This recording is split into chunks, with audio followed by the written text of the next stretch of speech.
Hello, bonjour, comment tu vas? Je suppose que bien.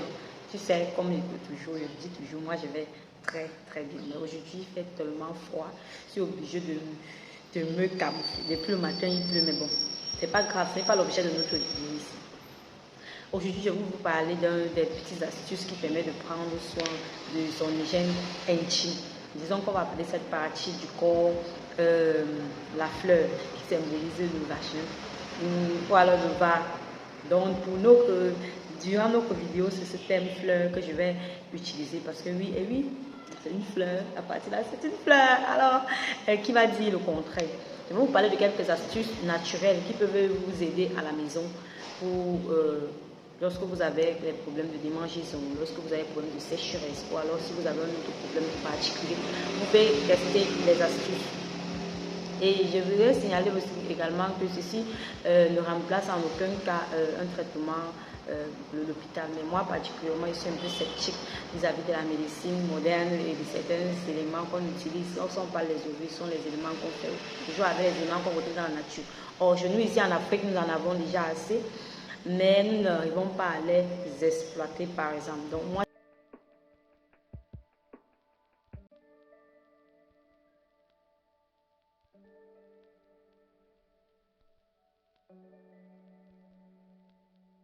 moi, je me propose aujourd'hui de te donner quelques astuces et quelques conseils. Nous allons commencer. Le premier élément que nous pouvons utiliser naturel, c'est de l'ananas. Comment, vous allez me poser la question de savoir comment est-ce que l'ananas va vous aider pour vos problèmes de démangeaison de la fleur. Bon, je vais vous dire une chose. L'ananas, c'est un fruit qui est très très prisé pour son côté élimination des mauvaises odeurs, les odeurs de la fleur, donc vaginale.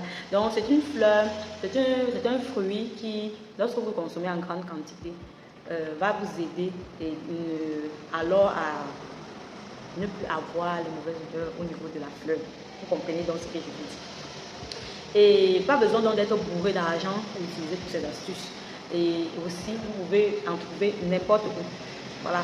Le number 2, on va parler du beurre de karité. Vous connaissez, il y a très bien le beurre de karité. Vous savez tous que c'est une huile, c'est un beurre super, super top pour la peau. Et également, ça aide à resserrer la fleur. Il peut être utilisé comme suppositoire le soir au coucher. Donc vous allez vous rassurer. Généralement, ce beurre est sous forme crémeux. Donc vous prenez juste une petite portion, une petite quantité suffira. Donc vous allez mettre dans votre eau. Vous vous rassurez que vos doigts sont propres naturellement, un peu comme les ovules qu'on vend initialement à les pharmacies, à l'hôpital. Vous mettez donc à l'intérieur le soir au coucher. Attention, après avoir mis, vous faites la même posologie qu'on respecte à l'hôpital. Vous ne faites pas de rapport sexuel. Vous ne vous levez pas pendant au moins 3 heures de temps pour laisser le soin à ce produit d'agir comme il se doit. Number 3, pardon, nous allons parler des cristaux de menthe. Qui sait ce que c'est que les cristaux de menthe? Tout le monde en raffole. Vous savez, il est très prisé pour lutter contre la grippe, les douleurs. Déjà, il faut que vous sachiez que les cristaux de menthe sont issus de la cristallisation de l'huile de menthe japonaise, Manta à 26. Je crois que c'est comme ça qu'on appelle. Arrivé à la température de moins 22 degrés, le menton se cristallise et donne les fameux cristaux de menthe. Voilà, vous savez, il y a ce que c'est que les cristaux de menthe, d'où ça provient. Il est utilisé depuis la nuit des temps en Afrique. Mais aujourd'hui, on nous fait croire que non, c'est un truc qui n'est pas bien parce qu'on est venu avec d'autres éléments qu'on veut nous faire remplacer par cela. Et depuis la nuit des temps, nos mamans en utilisaient. Aujourd'hui, il est réputé pour les bienfaits dans le domaine de l'hygiène intime. C'est très, très prisé pour ça. On leur prête ainsi le pouvoir de faire augmenter la libido. Voilà, on va augmenter également la libido. Mais là, nous ne sommes pas là pour parler de ça. Nous sommes là pour parler de comment l'utiliser. Vous allez prendre alors une petite quantité de cristaux de menthe que vous allez naturellement prendre de l'eau tiède, une petite quantité également. Vous allez l'introduire à l'intérieur, puis vous allez, si c'est dans une bassine, vous asseyez dessus. Si c'est dans un seau, vous asseyez dessus. Après, la vapeur va s'échapper, va se diffuser et ça va vous laisser un effet mentholeux qui va provoquer les contractions de la fleur ou poussera à se refermer depuis l'intérieur. J'espère que vous avez bien compris. Number 4, c'est un élément que j'adore. pressée, j'adore carrément, vous le savez. Si vous regardez tous mes tutoriels, vous allez vous rendre compte que je l'utilise presque partout. Il s'agit de l'aloe vera. L'aloe vera, les amis.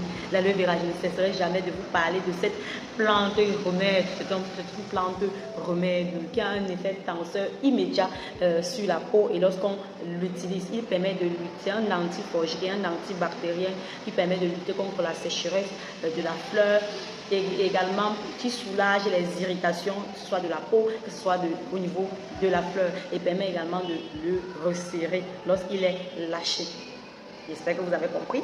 Il est composé d'antioxydants qui permet donc de tonifier la paroi de la fleur, la paroi vaginale au niveau du périnée pour éliminer les mauvaises odeurs et amener les pertes et aider à ramener les pertes de l'élasticité. Après, donc ça sert bien. Le mode d'emploi, il faut extraire le gel d'aloe vera. Je ferai une vidéo, je vous ai fait une vidéo pour vous parler du gel d'aloe vera. Vous verrez ces éléments et d'autres éléments associés et ses vertus sur la santé, sur la peau. C'est l'une des vidéos qui sont à l'une de mes premières vidéos, vous verrez cela. Et donc, le mode d'emploi, il faut extraire le gel d'aloe vera, dans un élément en place, en transparent ou alors dans un bocaux qui contient les petits trous sous forme d'ovule, ou alors si vous n'en avez pas, vous pouvez le mettre dans les plastiques blancs, vous attachez au fur et à mesure, ça va former, vous mettez au congélateur. Lorsque cela va se congeler, vous allez mettre naturellement le soir au coucher, ou alors si vous le mettez en journée, vous ne vous le dites pas.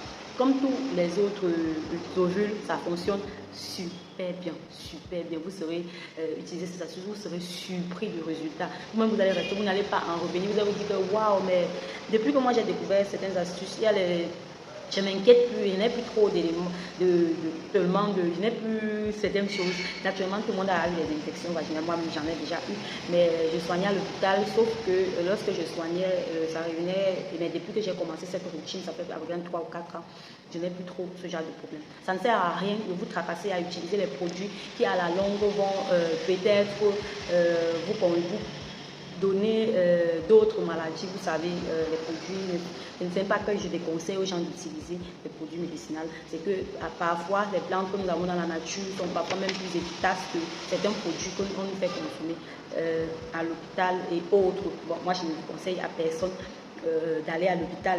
Je vous donne juste les astuces qui peuvent vous aider à la maison pour ceux qui n'ont pas suffisamment de moyens, parce que après un PCV, c'est pas quand même moins cher qu'on achète les remèdes traditionnels. Si vous faites même les recherches sur tous les éléments que je vous ai donnés ici, vous allez vous rendre compte en fait que ce sont les éléments qu'on utilise depuis toujours pour traiter. Ils sont incorporés dans les médicaments et autres qu'on prescrit à l'hôpital. Associé à ça, on parle également de nombafeur, du pli de girofle. Cet élément, je ne conseillerais pas de l'introduire dans la fleur parce qu'il est très irritant, il peut être très asséchant et également il peut déstabiliser le pH de la fleur. C'est pas bon de l'introduire. Je vois certaines vidéos où les gens disent qu'il faut l'introduire, non. Ou bien il faut mettre dans de l'eau, peut-être banana, non. Moi je conseillerais plutôt d'en boire dans de l'eau, peut-être tiède, mais à une certaine concentration très faible, parce que lorsque la concentration est élevée, ça peut provoquer des contractions au niveau de la fleur qui n'est pas toujours recommandable.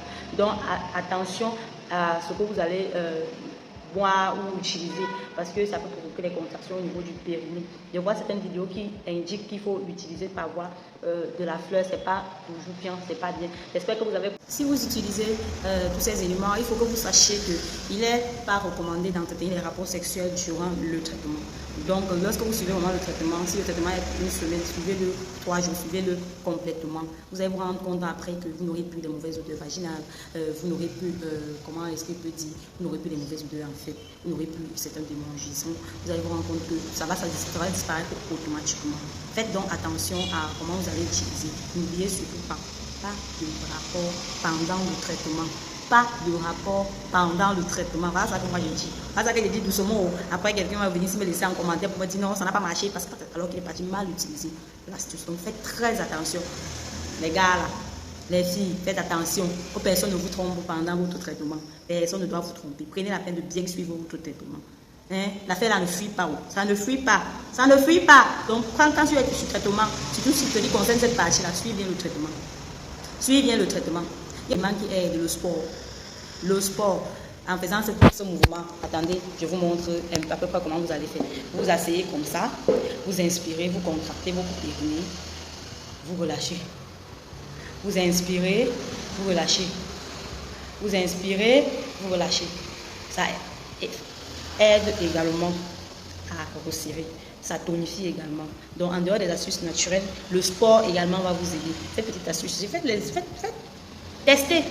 Vous allez voir vous-même. Vous n'avez pas que vous avez compris de quoi il est question. Alors, les amis, si vous avez apprécié la vidéo, n'hésitez pas de me laisser un commentaire ou alors de me laisser des sujets que vous souhaiterez qu'on en discute. À très bientôt pour une nouvelle astuce vidéo. Surtout, n'hésitez pas à commenter, à partager, à me laisser un gros pouce vers le haut. N'hésite pas pour être le premier, comme je le dis toujours, à être au courant lorsque je partage une nouvelle astuce vidéo. Bisous, bisous. J'espère que ce conseil t'a aidé et que ça t'aidera toujours. Surtout, mets à l'esprit que tout ce qui se trouve dans la nature peut être utilisé comme remède. Voilà.